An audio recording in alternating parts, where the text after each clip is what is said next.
You're watching TSN, the sports network.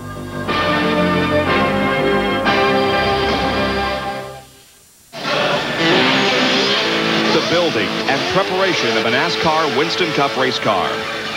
Meticulous, painstaking. The smallest ripple in a piece of sheet metal can mean the difference between making the race or going home, between winning and losing. Every piece and part must fit together exactly. The tools of this trade are micrometers, not yardsticks.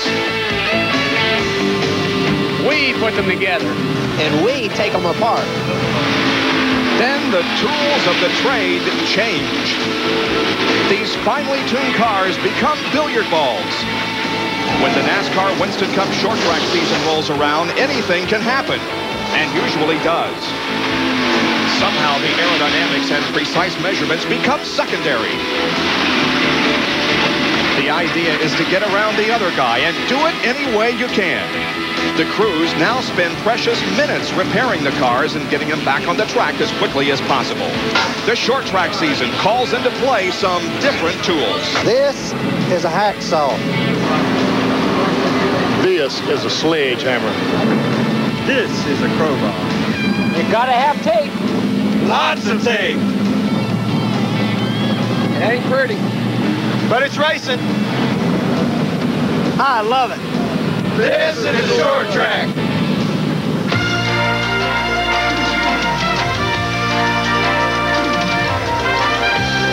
ESPN, the world's leader in motorsports coverage, presents Speed World. Today from Martinsville Speedway in Virginia, it's the Haynes 500 NASCAR Winston Cup race. And again, the weather is near perfect. Partly cloudy skies, warm temperatures, little chance of rain, but it is windy. And after 7 rounds of the 1993 schedule, Rusty Wallace has a slim 18-point advantage over Dale Earnhardt in the quest for the Cup standings. The top 5 separated by only 170. Jeff Bodine is 6th in points, just 2 out of 5th. Mark Martin lost 3 positions last week and fell to 7th. Dale Jarrett, Jimmy Spencer, and Ernie Irvin complete the top 10. And hi, everyone. I'm Bob Jenkins. Welcome to Martinsville as we complete the first half of the short track season for 93. For the past 2 weeks, we've been competing on tracks about a half mile in length, and Rusty Wallace has won both of them. He goes for the sweep here today. Now, his car the last couple of weeks has shown very little damage at the end of the race. But I guess, Ned and Benny, you could say that while Rusty's going for the sweep today, some crews who have been working trying to get their cars repaired are looking for a little sleep. Bob, for some, the best thing about coming to the racetrack is you have to leave at 5 o'clock. NASCAR shuts down, so you're able to go back to the motel and get some sleep. Some crews this week has had some sleepless nights. Believe it or not, the 15, Jeff Bodine, the 6, Mark Martin, and the 24, Jeff Gordon. Remember how torn up they were last week in North Wilkesboro?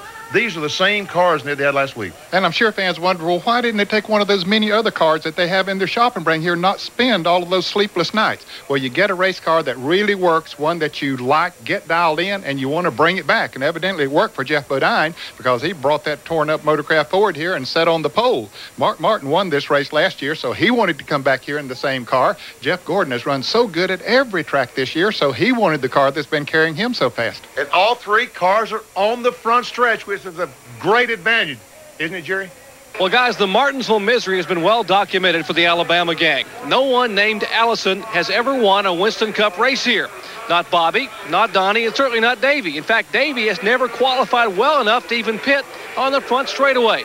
Remember 1991 on ESPN? He nearly won this race pitting in the backstretch. The car gave up with just 40 laps to go. He said, my crew is doing such a great job here, I need to give them a chance by qualifying better. Well, that's what they decided to do. They came here and tested, ran 675 laps, 3 days, 2 different race cars, and it paid off. That number 28 qualified 6th, and they are pitting right here in the middle of the front straightaway. A first for Davey Allison. Well, another driver has a first here at Martinsville, driving a black car, but not a first that he wanted. With more, here's Sean Kernan. Well, Jerry, the Dale Earnhardt, Richard Childress, Goodwrench Racing crew are going to have some of those patented 17-second pit stops like we saw Davey Allison's crew turn last week at North Wilkesboro. That's because for the first time in his career, Earnhardt, Richard Childress are pitting on the backstretch at Martinsville. Talking with the crew today, they said, hey, we can set a first. We can win this race. We know we got to have good pit stops, but we need a little luck. We need for the last pit stop to be made under the green flag. We've told you before what a disadvantage it is to pit on the backstretch during a caution period. But, Bob, NASCAR today will allow the pace car, once it drops off the field on the front stretch pits, to speed up, to come around to the entrance to the backstretch pits to allow these teams to get in just a little bit quicker. All right, John. Well, Dale Earnhardt was in a position to win the race last year, but he, as so many others did, suffered a broken rear axle and finished 9th in the Haynes 500 in 1992. ESPN Speed World today at Martinsville Speedway in Virginia. The cars have been fired here on the main straightaway, and in just a moment they'll be pulling out to warm up the cars a couple of laps before the green flag. Let's take a look at Martinsville Speedway, one of the first tracks that NASCAR competed on. Our track is 0.526 miles in length. The pole speed was 93.887. The time 20.169 seconds. Martinsville Speedway has been described as 2 drag strips connected by 2 hairpin turns. Turns 1 and 2 banked at 12 degrees. That picture is very apt, too, because those straightaways are that long, the corners that short. The backstretch is 800 feet in length. Likewise, turns 3 and 4 are banked at 12 degrees. And the front stretch also is 800 feet in length. Brakes are a premium on this racetrack because of the long straightaways and the flat turns. The grid's still on the main straightaway here, getting the signal from the NASCAR officials to pull away. Now, we have a unique camera that we'll be utilizing here today. It's an infrared camera, and that's what it will look like. It's positioned down in turn number 1. The purpose of this camera is to show you where the heat is, and you will notice it especially around the brake drums. And you can see the bottom of the cars, that light section. Those cars are starting to warm up. We already see heat under those cars. Should give you some real interesting shots of how warm those brakes get and where other heat is on the racetrack. Well, since we're showing you the pole sitter there, Jeff Bodine, let's show you the AC Delco starting lineup for today's event. Jeff is the pole sitter, breaking the track record at 93.887. He'll drive the Motorcraft Ford car number 15. Hud Strickland, his best start ever in a Winston Cup race, in the McDonald's Ford car number 27, starts alongside.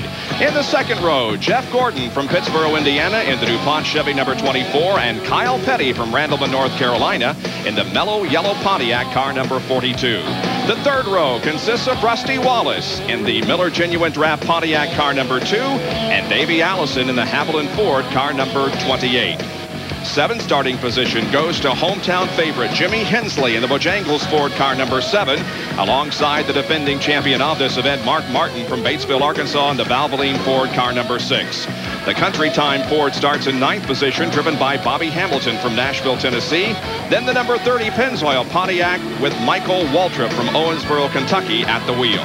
6th row, Dale Jarrett from Conover, North Carolina, the Interstate Battery Chevrolet number 18, and the Kodak Film Chevrolet, driven by Ernie Irvin from Modesto, California. And as we look at the rest of the starting lineup, you can see that the field begins now to pull away for a couple of warm-up laps. And we see Kenny Wallace starting in the 17th position. No, I beg your pardon. Rick Mast in the 17th position is the last driver that got to pit on the front stretch. 17 pits are on the front stretch. So you can see there's some awfully good fast race cars pitting on the back. And for the second week in a row, Dale Earnhardt starts in 21st position. He was the fastest second-day qualifier. Didn't set a record as he did last weekend in North Wilkesboro, but nevertheless was the fastest second-day qualifier and will begin from 21st position. There you see Wally Dallenbach and Dave Marcus. The Grand Marshal of this event is Joe Montana, who now is the quarterback of the Kansas City Chiefs, and he's riding in the pace car on the parade lap. I was waiting for you to say quarterback of the San Francisco 49ers.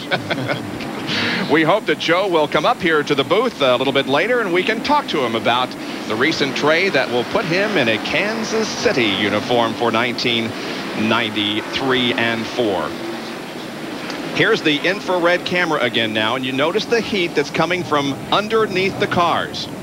Almost look like they're on fire. Wow, that is some picture, isn't it? But you can see all the heat inside those cars. Look how hot it is inside.